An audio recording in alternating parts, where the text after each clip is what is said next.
Jadi tetangga Nagita Slavina, Erina Gudono bongkar tabiat asli Raffi Ahmad. Keluarga Raffi Ahmad dan Nagita Slavina beberapa hari bertemu dengan pasangan Kaisang Pangarep dan Erina Gudono. Meski begitu, rupanya Erina sudah lama kenal dengan ibu Rafathar tersebut. Bahkan Erina sudah mengenal Nagita Slavina ketika masih di Yogyakarta. Penyebabnya, rumah nenek Nagita Slavina dekat dengan rumah Erina Gudono alias bertetangga. Hal ini terungkap kala Erina Gudono melakukan sesi tanya jawab dengan para pengikutnya di Instagram. Awalnya Erina Gudono mengajak netizen berbincang tentang kehidupannya. Nah, satu pertanyaan mengenai Nagita Slavina dan Raffi Ahmad. Seorang netizen penasaran terkait Erina Gudono ketika pertama kali bertemu Raffi dan Nagita. Menjawab pertanyaan itu, Erina lantas memperlihatkan potret kebersamaannya dengan Nagita Slavina.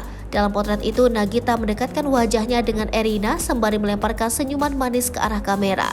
Lantas, Erina memberikan tulisan berupa sifat Nagita Slavina dan Raffi Ahmad saat mereka sedang tidak berada di depan kamera.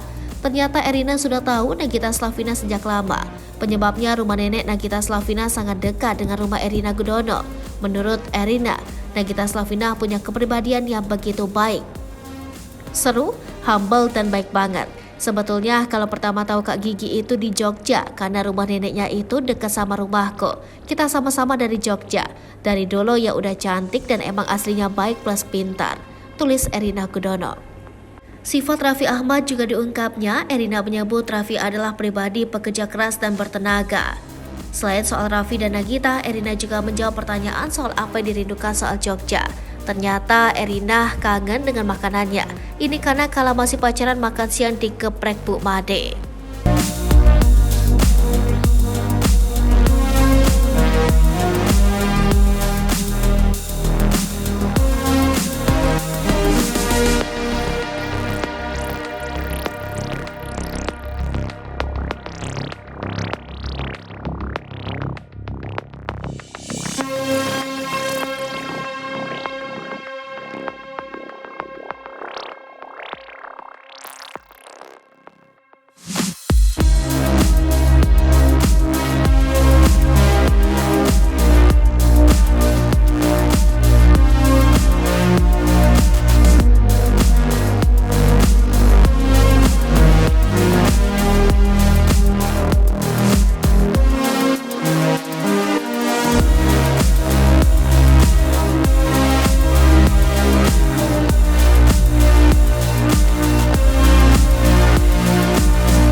Jangan lupa komen, like, dan subscribe, serta tonton terus berita-berita terupdate lainnya